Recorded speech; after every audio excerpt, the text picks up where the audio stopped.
Fuckup Coach Dr Kalasana et son équipe vous souhaitent la bienvenue dans le 4e épisode de ce cours, Comment devenir un raté total, présenté par Denise. Merci Yves. Après vous avoir démontré les avantages de la pensée négative dans les 2 premiers épisodes et vous avoir appris à vous accrocher au passé dans l'épisode 3, nous abordons aujourd'hui les avantages qu'il y a à maudire le présent. En 1966 déjà, l'auteur américain Dan Greenburg réfléchissait à la manière de gâcher son existence. Pour le présent, il a choisi 4 sujets que d'autres peuvent envier et qui n'ont rien perdu de leur fraîcheur depuis lors: être riche, célèbre, talentueux ou beau.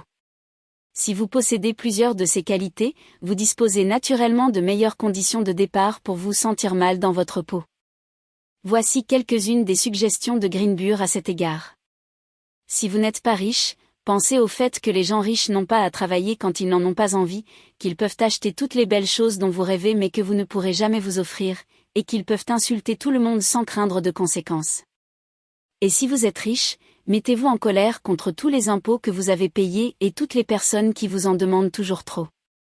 Demandez-vous si les gens sont gentils avec vous uniquement grâce à votre argent. Si vous n'êtes pas célèbre, ruminez le fait que vous n'avez pas une vie aussi glamour et excitante, que vous ne figurez sur aucune liste d'invités de soirées branchées et que vous ne connaissez aucune célébrité dont les gens ne risquent pas d'oublier le nom. Restez convaincu que quelqu'un comme vous devrait être célèbre.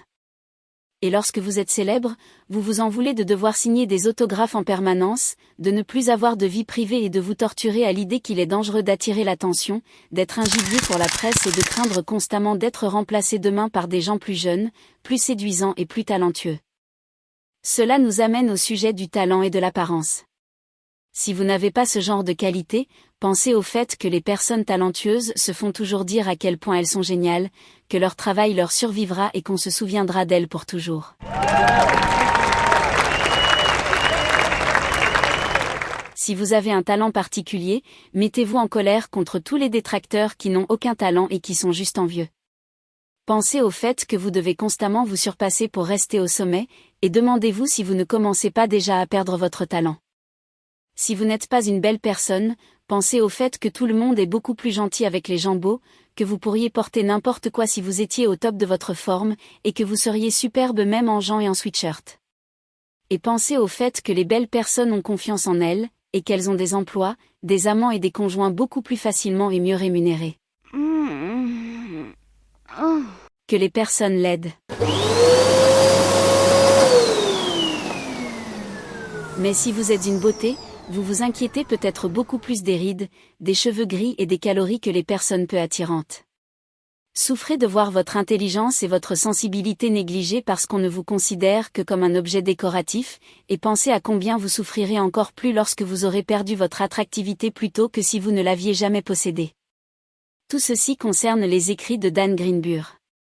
Maintenant, torturez-vous avec ces credos. Je sais ce qui est le mieux pour les autres. Je vais prouver que je suis meilleur. Je ne vaux quelque chose que si je suis performant. Je ne suis pas encore assez bon. Le perfectionnisme me rend précieux et important. Autre conseil, si vous ne savez pas si vous avez du talent, demandez à quelqu'un qui en a, afin d'être frustré par la réponse. Connaissez-vous le film Minuit à Paris de Woody Allen de 2011 ? Un auteur inconnu rencontre Hemingway dans un bar et lui demande de lire son livre pour avoir son avis.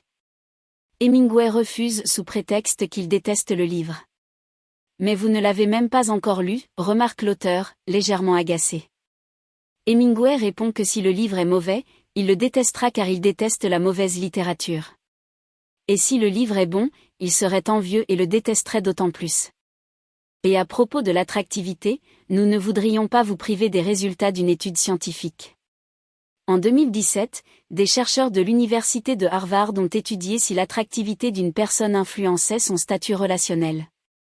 Le résultat, ceux qui étaient jugés plus attirants dans les annuaires du lycée étaient mariés moins longtemps et étaient plus susceptibles de divorcer. D'ailleurs, il est également utile de se sentir mal dans l'avenir. Pour ce faire, il vous suffit de maîtriser 2 choses. Refusez d'accepter ce que vous ne pouvez pas changer, comme votre âge, votre taille, votre ascendance ou la météo. Fixez-vous des objectifs irréalistes pour l'avenir, comme par exemple trouver le travail parfait, le partenaire idéal ou même ne plus jamais être irréaliste. Pour conclure cet épisode, nous aimerions vous rappeler quelques activités courantes d'auto-torture que vous pouvez pratiquer dans n'importe quel ordre. Faites une liste de personnes qui sont plus jeunes, qui ont plus de succès, qui sont plus talentueuses que vous, et qui sont aussi beaucoup plus belles.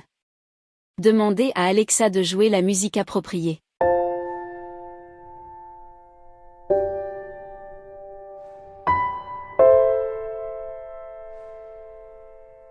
Notez tout ce que vous avez presque accompli mais que, pour une raison ou une autre, vous n'avez pas fait. Ajoutez à cette liste les choses que vous n'arrivez déjà pas à gérer dans votre vie. Envoyez un message WhatsApp à quelqu'un et réfléchissez ensuite à la partie la plus susceptible d'être mal comprise. Recherchez sur Google les 10 maladies les plus mortelles, puis passez en revue les symptômes que vous voyez déjà en vous-même. La prochaine fois que vous êtes invité, allez aux toilettes et demandez-vous si quelqu'un pourrait vous entendre.